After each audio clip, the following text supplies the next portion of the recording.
সবাইকে good morning জানিয়ে আরও একটা নতুন ভিডিও শুরু করছি। তো আশা করছি সবাই তোমরা খুব ভালো আছো আর আমরাও আছি। তো প্রকৃতি কার কার ভালো লাগে আর কার কার ভালো লাগে না সেটা জানিও কেমন। আমার তো মনে হয় পৃথিবীর প্রতিটা মানুষই প্রকৃতিকে খুব ভালোবাসে।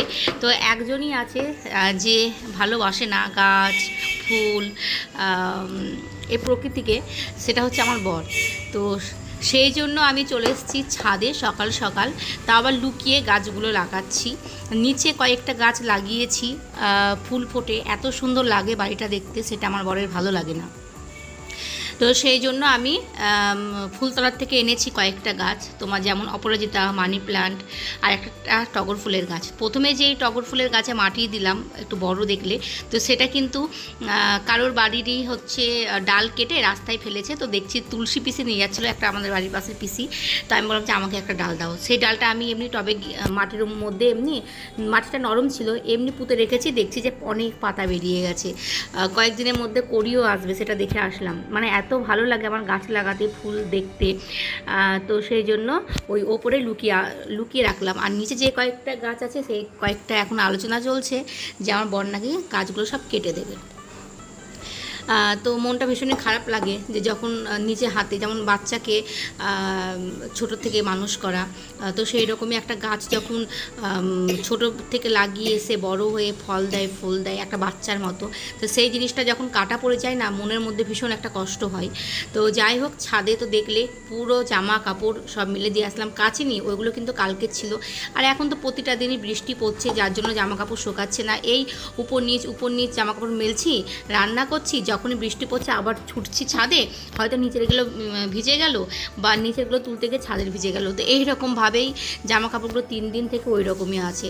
তো দেখো এখন করছি ডিম টোস্ট শ্বশুরের জন্য জলখাবারে।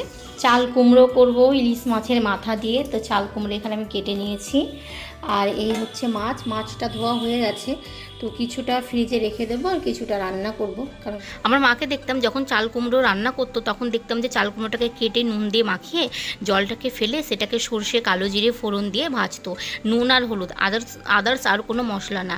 তাতেই কিন্তু খুব ভালো লাগতো, সেটাকে বলে ছেচকি। আর আমি যেটা বানাবো আজকে ইলিশ মাছের মাথা দিয়ে চাল কুমড়ো। তো এটার মধ্যে দেখো আমি কোনো রকম কিন্তু নুন দিয়ে মাখিয়ে জল ফেলে দিইনি, একদম সরাসরি তেলের ওপরে দিয়ে দিয়েছিলাম চাল কুমড়ো, তার উপরে হচ্ছে নুন হলুদ। আর ইলিশ মাছের মাথাতে তো এমনিতেই স্বাদ, আর কোনো মশলা লাগে না। তো এইদিকে হচ্ছে ইলিশ মাছের ঝোল করেছি বেগুন দিয়ে আর আলু দিয়ে, কচু দিয়ে কিন্তু সবথেকে আমার বেশি ভালো লাগে।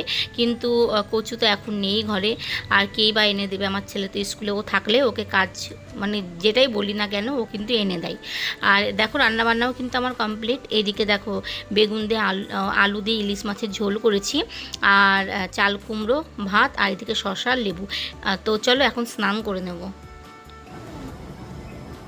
একটা দিনও পুজো দিতে না পারলে মনের মধ্যে শান্তি পাই না।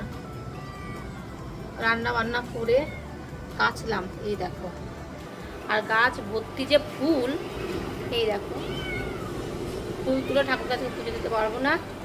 আর এই যে কাচলাম, বাইরে কয়েকটা মেলে দিয়েছি, মেঘের অবস্থা ভীষণ খারাপ, যখন তখন আবার নামতে পারে। আর এখানে ফাঁকা পেয়েছি, দিয়ে দিয়েছি, এই উপরে দিয়েছি, শুধু এইটুকুটাই ফাঁকা আছে।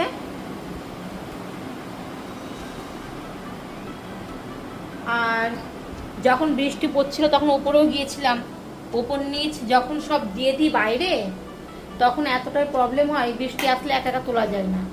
তো দেখছি হালকা হালকা ভিজে গেছে, তো যে ফ্যান চালিয়ে এইভাবে রেখে দিয়েছি, তাহলে শুকিয়ে যাবে। আর এখানে রিকের বাবার গেঞ্জিগুলো দিয়ে দিয়েছি। আমাদেরগুলো ভিজে থাকুক কোনো ব্যাপার নেই, কিন্তু আমার বরেরগুলো শুকালেই হলো। ও আবার কিছু না পেলেই বলে ভিজা কেন। এই যে ওড়নাটা দিয়ে দিয়েছি, ওড়নাটাও পরে, হাফ প্যান্ট পরে, কিন্তু হাফ প্যান্টটা ভেজা, শুকাতে টাইম লাগবে। তো ফ্যান চালিয়ে এই যে এখানে ওড়না দিয়ে দিয়েছি, এখানে তাওয়াল, এখানে এখনো দেওয়া হয়নি, দিব। আর এখানে দিয়ে দিয়েছি যে হাফ প্যান্টটা, ও বাবা। তো দেখো ঘরটা কত সুন্দর গোছানো। তো এই আমার ছেলে ঢুকবে এক্ষুনি, 3:15 বেজে গেল। তো এসেই বইয়ের ব্যাগ, ড্রেস, চাদর কুচকিয়ে গুছিয়ে পুরো একাকার করে দেবে। তো তবেই না বাচ্চা, তাই না? বাড়ি ঘর ছেটাবে তবেই তো বাচ্চা। তো এসে আবার এসে বেশিক্ষণ থাকেও না, তারপর খেলতে চলে যায় আকড়ায়। তো আজকে হচ্ছে শুক্রবার, আর শুক্রবার, শনিবার, রবিবার, সোমবার, এই 4টে দিন ওর ফুটবল থাকে। তো ফুটবলের ওখানে যাবে কি না, যেতে পারবে কি না সেটাও জানি না, ওয়েদার ভীষণ খারাপ। আর একটু বৃষ্টি পড়লেই ওই মাঠে জল জমে যায়, তো স্যার আবার পিক তুলে গ্রুপে দিয়ে দেয়। তো 2 সপ্তাহ, এটাতে 3 সপ্তাহ তাহলে যাওয়া হবে না। তো তোমাদের বলতে বলতে এই যে আমার পাগলা চণ্ডী চলে এসছে। আমার পাগলা চণ্ডী সেই সকালবেলায় যায় আমার পাগলা, আর এখন আসে। আমার পাগলাটা সেই সকালবেলায় গেছে, 8:30টার সময় খেয়ে না খেয়ে চলে যায়। বাবা খাটের উপর জ্যাম করো না, হ্যাঁ। তো ওয়েট করে থাকি কতক্ষণে আসবে আর একসাথে খাবো। তো দেখো মা আর ছেলেতে এখন খেতে বসে গেছি, তো খেয়েই কিন্তু পালাবে এখন খেলতে। অ্যাঞ্জেল সবসময় ঘরের মধ্যে থাকতে থাকতে অভ্যাস হয়ে গেছে। এই দেখো 3:30টার সময় ঢুকলো আমার ছেলেটা, আবার চললো। একটুখানি শুয়েছি, অ্যাঞ্জেলের চেঁচামেচি শুরু হয়ে গেছে। বল ওই যে ওইদিকে কুকুর চিৎকার করছে, তোর কি? ওই চিৎকার করবি না।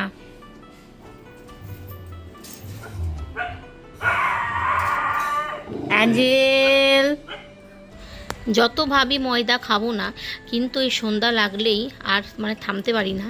তো খিদে পেয়ে যাই আর চায়ের নেশা লেগে যায়। কি খাবো, বাইরে যে একটু চপ মুড়ি খাবো সেটাও মানে হয় না, গ্যাস হয়ে যায়, পেটে সহ্য হয় না তেলে ভাজা।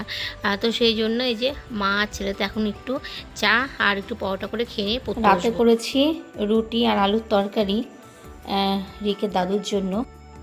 শুধু রিকের দাদুর জন্যই রাতে করলাম, রিকের বাবার জন্য না।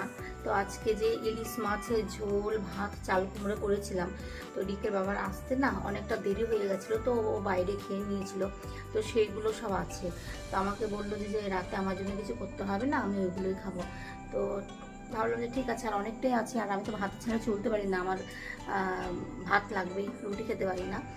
তো যতটুকু আছে আমার আর রিকের বাবার হয়ে যাবে, তো আমরা ওটাই খেয়ে নেব। তো চলো রিকের দাদুকে দিয়ে দিই, আর রিকের বাবার জন্য আমি এখন ওয়েট করব, যখন আসবো তখন খাবো। আর আমার ছেলে ঘুমিয়ে পড়েছে, এই ঘরে কী করে ঘুমিয়ে আছে। বইগুলো গোছালাম আর ওই ঘরটা গোছানো, আজকে সেই রকম কোনো গরম নেই, তো ভাবছি আজকে এই ঘরে ঘুমাবো। তো চলো রিকে দাদুকে ডেকে দিয়ে দিই। বসো।